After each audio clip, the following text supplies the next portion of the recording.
Like, just when you look back at your entire season, in what ways did your game improve the most, and what were you happiest with coming out of it? Um, I think my transitional game probably improved the most. My foot speed and turning pucks from the D zone to the O zone was something that they preach. They want those, three first hard steps. That's something I really worked on this year. Um, yeah, I really liked my offensive game. I think that kind of came back to me. I know I had a good year in my first year, my second year, not so much. So it was good to get my touches in this year and get those points back up and contribute again and show everybody that I can score and I can play. Saad, you can keep going if you got more. I'm good. Okay. Let's go to Matt. Hey, Adam. I know we talked earlier in the season about how you kind of changed your game a little bit coming into the year, and I'm curious, does a year like this one change your expectations of making the NHL next season? I mean, I think you show up every year with the expectation of trying to make a team.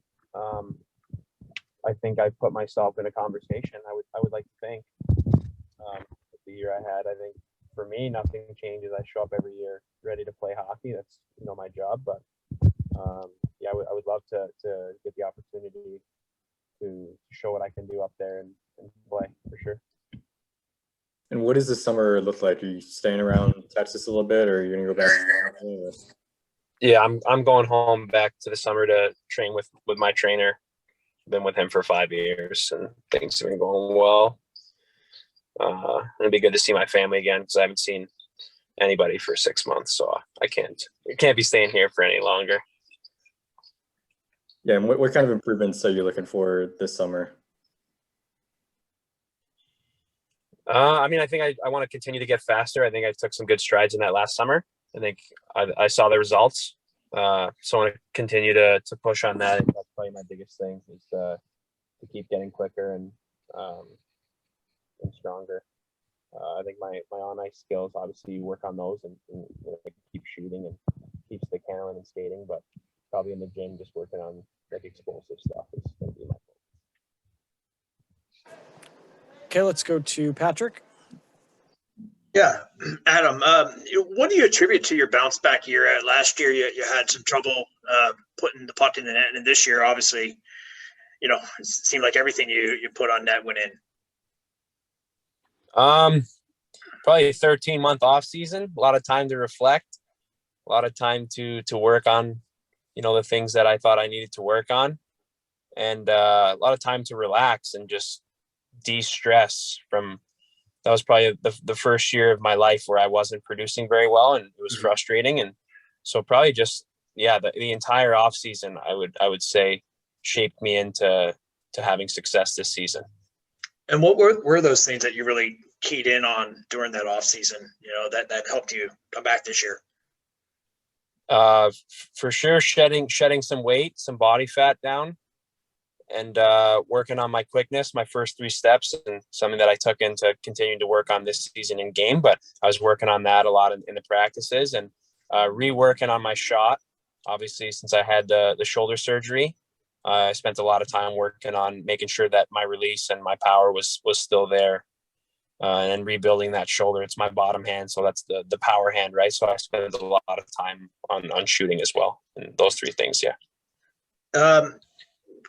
When you go home this summer, you see your family, your buddies, even maybe 10 years from now, how are you going to describe the season and good, bad, and otherwise, for what everyone went through?